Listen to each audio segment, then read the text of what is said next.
বিসিবির অ্যাডহক কমিটির সভাপতি হিসেবে দায়িত্ব নিয়ে বিসিবি বসের চেয়ারে বসে রীতিমতো ভেলকি দেখাচ্ছেন তামিম ইকবাল। একের পর এক দারুণ সব উদ্যোগ নিয়ে ইতোমধ্যেই দেশের ক্রিকেটের খোল নলচে পাল্টে দেওয়ার উদ্যোগ নিয়েছেন। ঘরোয়া ক্রিকেটে ক্রিকেটারদের পারিশ্রমিক বৃদ্ধি, ডিপিএল মাঠে গড়ানোর উদ্যোগ, ক্যাপ্টেন্স কার্ড বিতরণ, দারুণ সব উদ্যোগ নিয়ে ইতোমধ্যেই তামিমের প্রশংসা চারদিকে। তার বোর্ডের অধীনে প্রথম আন্তর্জাতিক ম্যাচ নিউজিল্যান্ডের বিপক্ষে প্রথম ওয়ানডে, এখানেও তামিম দারুণ মুন্সিয়ানা দেখালেন। মাঠে খেলছেন ক্রিকেটাররা, কিন্তু ভিভিআইপি বক্সে উপস্থিত সেনাপ্রধান ওয়াকারুজ্জামান, প্রধানমন্ত্রী কন্যা জাইমা রহমান, বাংলাদেশে নিযুক্ত ভারতের হাই কমিশনার প্রণয় ভার্মার মতো ভিভিআইপিরা। 5+ স্টার রেটিং প্রাপ্ত দেশের সর্বোচ্চ বিদ্যুৎ সাশ্রয়ী ওয়ালটন এসি স্মার্ট কমফোর্ট এখন নেক্সট লেভেলে।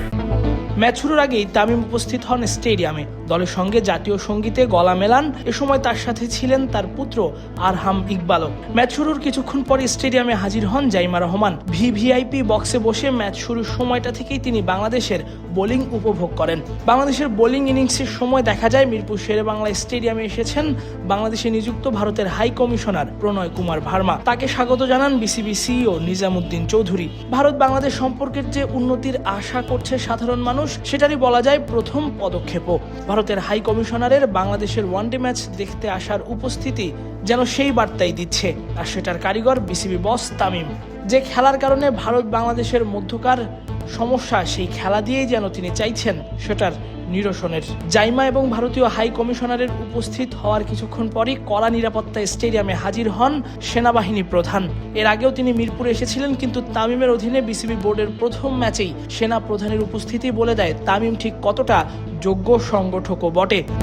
তামিমের আমন্ত্রণে সাড়া দিয়েই যে শত ব্যস্ততার মাঝেও মিরপুরে এসে খেলা দেখেছেন বেশ কিছু সময়, তা বলার অপেক্ষা রাখে না। অবশ্য খুব বেশি সময় তিনি স্টেডিয়ামে থাকেননি, কিছুক্ষণ খেলা দেখেই বেরিয়ে গেছেন স্টেডিয়াম প্রাঙ্গণ ছেড়ে। তামিমের বোর্ডের অধীনে আয়োজিত প্রথম ওয়ানডেতেই বড় বড় মানুষদের উপস্থিতি বলে দিচ্ছে দেশের ক্রিকেটের পরিবর্তন করেই ছাড়বে অ্যাডহক কমিটি।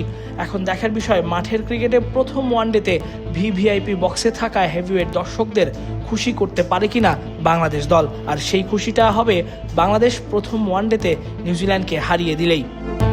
তাসফিক পলক, ক্রিক ফ্রেন্জি।